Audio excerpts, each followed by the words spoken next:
Hoy 9 de agosto la Iglesia conmemora a Santa Teresa Benedicta de la Cruz, Edith Stein. Ella nació en 1891 y falleció en 1942. Fue una monja carmelita descalza y mártir.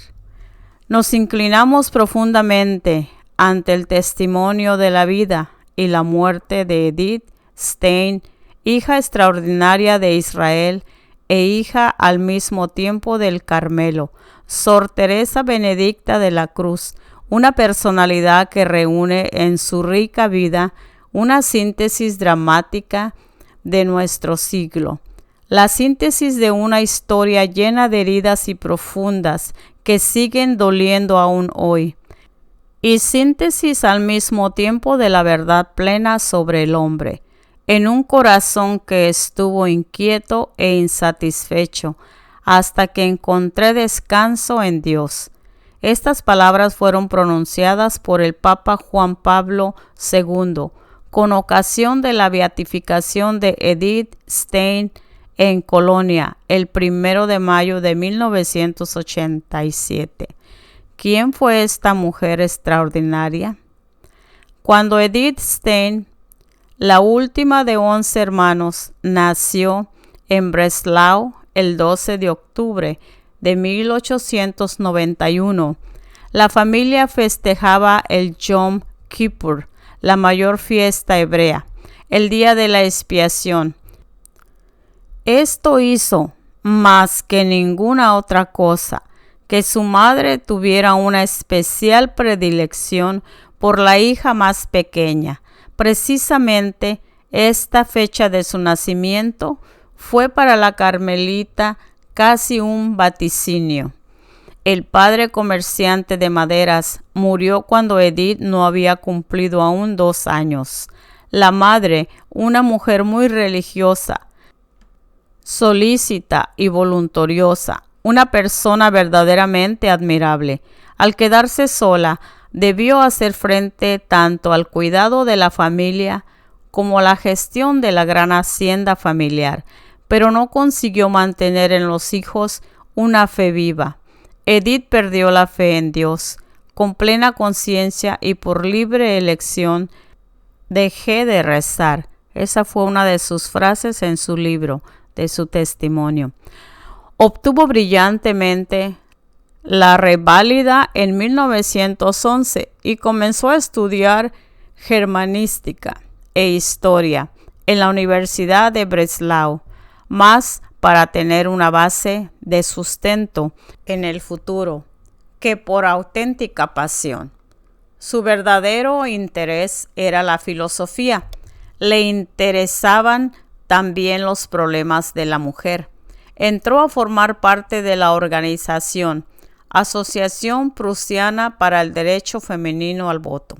Más tarde escribía: como bachiller y joven estudiante, fui una feminista radical. Perdí después el interés por este asunto. Ahora voy en busca de soluciones puramente objetivas.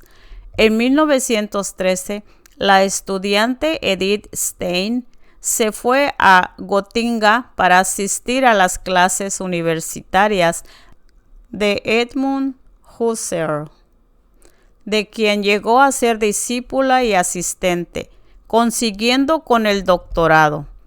Por aquellos tiempos, Edmund Husserl fascinaba al público con un nuevo concepto de verdad. El mundo percibido no solamente existía en forma kantiana, como percepción subjetiva. Sus discípulos atendían su filosofía como un viraje hacia lo concreto, retorno al objetivismo. Sin que él lo pretendiera, la fenomenología condujo a no pocos discípulos y discípulas suyos a la fe cristiana. En Gotinga, Edith Stein se encontró también con el filósofo Max Scheler, y este encuentro atrajo su atención sobre el catolicismo, pero todo esto no la hizo olvidar el estudio con el que debía ganarse el pan en el futuro, y en 1915 superó con la máxima calificación el examen de estado. No obstante, no comenzó el periodo de formación profesional. Al estallar la Primera Guerra Mundial, escribía: "Ahora ya no tengo una vida propia". Siguió un curso de enfermería y prestó servicio a un hospital militar austriaco. Fueron tiempos difíciles para ella. Atendía a los ingresados en la sección de enfermos de tifus y prestaba servicio en el quirófano, viendo morir a hombres en la flor de su juventud. Al cerrar el hospital militar en 1916, consiguió a Husserl a Friburgo, en Brisgovia, donde obtuvo el doctorado, summa cum laude, con una tesis sobre el problema de la empatía. Por aquel tiempo le ocurrió un hecho importante. Observó cómo una aldeana entraba en la catedral de Frankfurt con la cesta de la compra, quedándose un rato para rezar. Esto fue para mí algo completamente nuevo. En las sinagogas y en las iglesias protestantes que he frecuentado, los creyentes acuden a las funciones. Aquí, sin embargo, una persona entró en la iglesia desierta, como si fuera a conversar en la intimidad. No he podido olvidar lo ocurrido. En las últimas páginas de su tesis de doctorado escribió: "Ha habido personas que, tras un cambio imprevisto de su personalidad, han creído encontrar la misericordia divina". ¿Cómo llegó a esta afirmación? Edith Stein tenía gran amistad con el asistente de Husserl en Gotinga, Adolf Reinach, y su esposa. Adolf Reinach muere en Flandes en noviembre de 1917. Edith va a Gotinga. Los Reinach se habían convertido al Evangelio. Edith tenía cierta renuencia ante el encuentro con la joven viuda. Con gran sorpresa encontró una creyente. Este ha sido mi primer encuentro con la cruz y con la fuerza divina que transmite a sus portadores. Fue el momento en que se desmoronó mi irreligiosidad y brilló Cristo. Más tarde escribirá: "Lo que no estaba en mis planes estaba en los planes de Dios". Arraiga en mí la convicción profunda de que, visto desde el lado de Dios, no existe la casualidad. Toda mi vida, hasta los más mínimos detalles, está ya trazada en los planes de la providencia divina y ante los ojos absolutamente clarividentes de Dios. Presenta una coherencia perfecta ensamblada. En otoño de 1918, Edith Stein dejó la actividad de asistente de Edmund Husserl porque deseaba trabajar independientemente. La primera vez que volvió a visitar a Husserl después de su conversión fue en 1930. Tuvo con él una discusión sobre la nueva fe, de la que le hubiera gustado que participara también él. Tras ello, escribió una frase sorprendente: "Después de cada encuentro que me hace sentir la imposibilidad de influenciar directamente, se agudiza en mí el impulso hacia mi propio holocausto". Edith Stein deseaba obtener la habilitación para la libre docencia, algo que por aquel entonces era inalcanzable para una mujer. A este respecto, Husserl se pronunciaba así en un informe: "Si la carrera universitaria se hiciera accesible a las mujeres, la podría recomendar encarecidamente más que a cualquier otra persona para el examen de habilitación. Más tarde, sin embargo, se le negaría la habilitación a causa de su origen judío. Edith Stein vuelve a Breslau. Escribe artículos en defensa de la psicología y de las humanidades, pero lee también el Nuevo Testamento, Kierkegaard y el opúsculo de los ejercicios espirituales de Ignacio de Loyola. Se da cuenta de que un escrito como este no se le puede simplemente leer, sino que es necesario ponerlo en práctica. En el verano de 1921 fue durante unas semanas a Bergsaben, a la finca de la señora Hedwig Conrad Martius, una discípula de Husserl. Esta señora, junto con su esposo, se habían convertido al Evangelio. Una tarde, Edith encontró en la biblioteca la autobiografía de Teresa de Ávila. Le leyó durante toda la noche. Cuando cerré el libro, me dije, esta es la verdad. Considerando retrospectivamente su vida, escribía más tarde, mi anhelo por la verdad era ya una oración. En enero de 1922, Edith Stein se bautizó. Era el día de la circuncisión de Jesús. La acogida de Jesús en la estirpe de Abraham estaba erguida ante la fuente bautismal, vestida con el blanco manto nupcial de Hedwig Conrad Martius, que hizo de madrina. Había dejado de practicar mi religión hebrea y me sentía nuevamente hebrea solamente tras mi retorno a Dios. Ahora tendré siempre conciencia, y no solo intelectualmente, sino de manera tangible, de pertenecer a la estirpe de Cristo. En la fiesta de la Candelaria, una fiesta cuyo origen se remonta hacia el Antiguo Testamento, fue confirmada por el obispo de Spira en su capilla privada. Después de su conversión, lo primero que hizo fue volver a Breslau. Mamá, soy católica. Las dos lloraron. Hedwig Conrad Martius escribió, mira dos israelitas y en ninguna de ellas hay engaño. Inmediatamente después de su conversión, Edith Stein aspira a entrar en el Carmelo. Por sus consejeros espirituales, el vicario general de Spira y el padre Priswara le impiden dar este paso. Acepta entonces un empleo de profesora de alemán e historia en el Instituto y Seminario para Maestros del Convento Dominico de la Magdalena de Spira hasta Pascua de 1931.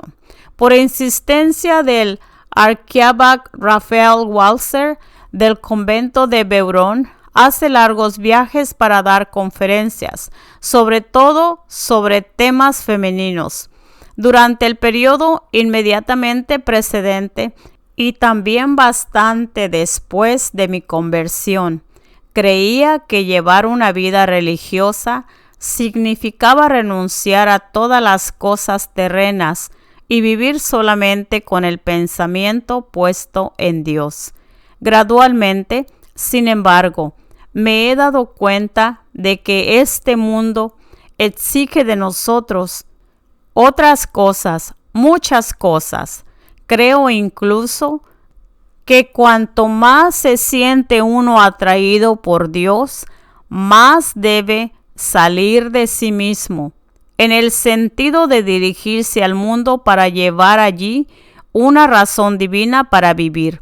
Su programa de trabajo es enorme.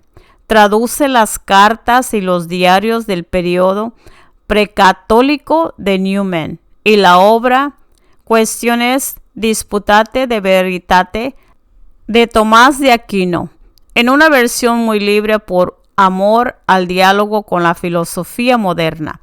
El padre Eric Pricewater la incitó a escribir también obras filosóficas propias. Aprendió que es posible practicar la conciencia al servicio de Dios. Solo por tal motivo he podido decidirme a comenzar una serie de obras científicas.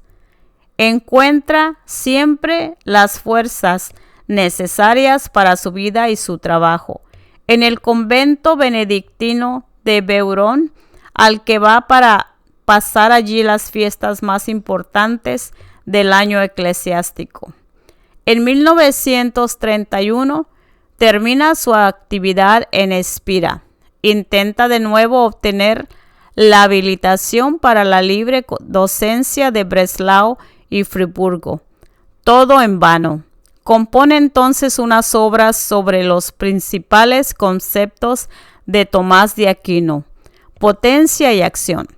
Más tarde hará de este ensayo una obra mayor, desarrollándola bajo el título de Endliches und Ewiges Sinn, ser finito y ser eterno, en el convento de las Carmelitas de Colonia. No fue posible imprimir esta obra durante su vida. En 1932 se le asigna una cátedra en una institución católica, el Instituto de Pedagogía Científica de Münster, donde tiene la posibilidad de desarrollar su propia antropología. Aquí encuentra la manera de unir ciencia y fe y de hacer comprensible esta cuestión a otros. Durante toda su vida, solo quiso ser instrumento de Dios. Quien viene a mí, deseo conducirlo a Él. En 1933, una noche se cierne sobre Alemania. Había oído ya antes algo sobre las severas medidas contra los judíos, pero ahora comencé de pronto a entender que Dios había puesto una vez más su pesada mano sobre su pueblo y que el destino de este pueblo era también el mío. El artículo de la ley de los nazis sobre la raza ariana hizo imposible que continuara su actividad docente. Si aquí no puedo continuar en Alemania, ya no hay posibilidades para mí. Me había convertido en una extranjera en el mundo. En Archiabach Walser de Beurón ya no le impidió entrar en un convento de carmelitas. Durante el tiempo que estuvo en Espira, había hecho ya el voto de pobreza, castidad y obediencia. En 1933 se presenta a la madre priora del monasterio de Carmelitas de Colonia. Solamente la pasión de Cristo nos puede ayudar, no la actividad humana. Mi deseo es participar en ella. Una vez más, Edith fue a Breslau para despedirse de su madre y de la familia. El 12 de octubre fue el último día que pasó en su casa, el día de su cumpleaños, y a la vez la fiesta hebrea de los tabernáculos. Edith acompañaba a su madre a la sinagoga. Fue un día nada fácil para las dos mujeres. ¿Por qué la has conocido? La fe cristiana. No quiero decir nada contra él. Habría sido un hombre bueno, pero ¿por qué se ha hecho Dios? Su madre lloró. A la mañana siguiente, Edith tomó el tren para Colonia. No podía tener una alegría arrebatadora. Era demasiado tremendo lo que dejaba atrás. Pero yo estaba tranquilísima en el puerto de la voluntad de Dios. Cada semana escribiría después una carta a su madre. No recibiría respuesta. Su hermana Rosa le mandará noticias de casa. El 14 de octubre, Edith Stein entra en el monasterio de las Carmelitas de Colonia. En 1934, el 14 de abril, ceremonia de toma de hábito. El Archiabach de Beurón celebró la misa. Desde aquel momento Edith Stein llevará el nombre de Sor Teresa Benedicta de la Cruz. Escribe en 1938: bajo la cruz entendí el destino del pueblo de Dios que entonces comenzaba a anunciarse. Pensaba que entendiesen que se trataba de la cruz de Cristo, que debían aceptarla en nombre de todos los demás. Es verdad que hoy entiendo mejor estas cosas, lo que significa ser esposa del Señor bajo el signo de la cruz, aunque ciertamente nunca será posible comprender todo esto, puesto que es un secreto. El 12 de abril de 1935 hizo los votos temporales. El 14 de septiembre de 1936, en el momento de renovar los votos, murió su madre en Breslau.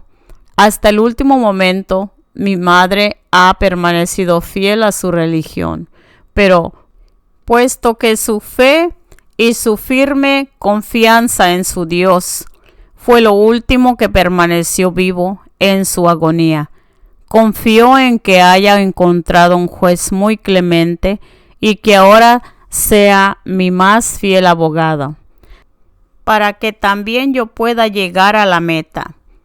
En el recordatorio de su profesión perpetua, el 21 de abril de 1938, hizo imprimir las palabras de San Juan de la Cruz, al que dedicará su última obra, que ya solo en amar es mi ejercicio. La entrada de Edith Stein en el convento de las Carmelitas no fue una huida. Quien entra en el Carmelo no se pierde para los suyos, sino que le tiene aún más cercano. Y esto porque nuestra profesión es la de dar cuenta de todos a Dios. Dio cuenta a Dios sobre todo de su pueblo. Pienso continuamente en la reina Esther, que fue sacada de su pueblo para dar cuenta ante el rey. Yo soy una pequeña y débil Esther, pero el rey que me ha elegido es infinitamente grande y misericordioso. Esto es un gran consuelo. El 9 de noviembre de 1938 se puso de manifiesto ante todo el mundo el odio que tenían los nazis a los judíos. Arden las sinagogas, se siembra el terror entre las gentes judías. La Madre Superiora de las Carmelitas de Colonia hace todo lo posible para llevar al extranjero a Sor Teresa Benedicta de la Cruz la noche de fin de año de 1938. Cruza la frontera de los Países Bajos y la llevan al monasterio de Carmelitas de Eek, en Holanda. Allí redacta su testamento el 9 de junio de 1939. Ya desde ahora acepto con gozo, en completa sumisión y según su santísima voluntad, la muerte que Dios me haya destinado.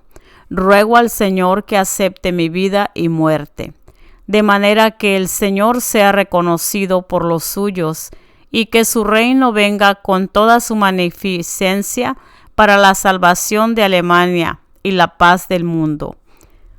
Ya en el monasterio de Carmelitas de Colonia, a Edith Stein se le había dado permiso para dedicarse a las obras científicas. Allí había escrito, entre otras cosas, de la vida de una familia judía. Deseo narrar simplemente lo que he experimentado al ser hebrea, ante la juventud que hoy es educada desde la más tierna edad en el odio a los judíos. Nosotros que hemos sido educados en la comunidad hebrea, tenemos el deber de dar testimonio. En Erck, Edith Stein escribiría a toda prisa su ensayo sobre Juan de la Cruz, el místico doctor de la Iglesia, con ocasión del 400 aniversario de su nacimiento. Escribía a una religiosa con quien tenía amistad, una scientia crucis, la ciencia de la cruz. solamente puede ser entendida si se lleva todo el peso de la cruz. De ello estaba convencida ya desde el primer instante y de todo corazón he pronunciado: Ave cruz spes única. Te saludo, cruz única, esperanza nuestra. Su estudio sobre San Juan de la Cruz lleva como subtítulo La ciencia de la cruz. El 2 de agosto de 1942 llega la Gestapo. Edith Stein se encuentra en la capilla con otras hermanas. En 5 minutos debe presentarse junto con su hermana Rosa, que se había bautizado en la Iglesia Católica y prestaba servicio en las Carmelitas de Echt. Las últimas palabras de Edith Stein que se oyen en Echt están dirigidas a Rosa. Ven, vayamos por nuestro pueblo. Junto con otros muchos judíos convertidos al cristianismo, las dos mujeres son llevadas al campo de concentración de Westerbork. Se trataba de una venganza contra el comunicado de protesta de los obispos católicos de los Países Bajos por los pogromos y las deportaciones de los judíos. Jamás había pensado que los seres humanos pudieran llegar a ser así, y tampoco podía pensar que mis hermanas y hermanos deberían sufrir así. Cada hora rezo por ellos. ¿Oirá Dios mi oración? En todo caso, oye ciertamente sus lamentos. El profesor Jan Nota, cercano a ella, escribía más tarde: para mí, ella es, en un mundo de negación de Dios, una testigo de la presencia de Dios. Al amanecer, el 7 de agosto sale una expedición de 987 judíos hacia Auschwitz. El 9 de agosto, Sor Teresa Benedicta de la Cruz, junto con su hermana Rosa y muchos otros de su pueblo, murió en las cámaras de gas de Auschwitz. Con su beatificación en Colonia el 1 de mayo de 1987, la Iglesia rindió honores, por decirlo con palabras del sumo pontífice Juan Pablo II, a una hija de Israel que durante la persecución de los nazis ha permanecido como católica, unida con fe y amor al Señor crucificado, Jesucristo, y como judía a su pueblo. Edith Stein, Santa Teresa Benedicta de la Cruz, ruega por nosotros.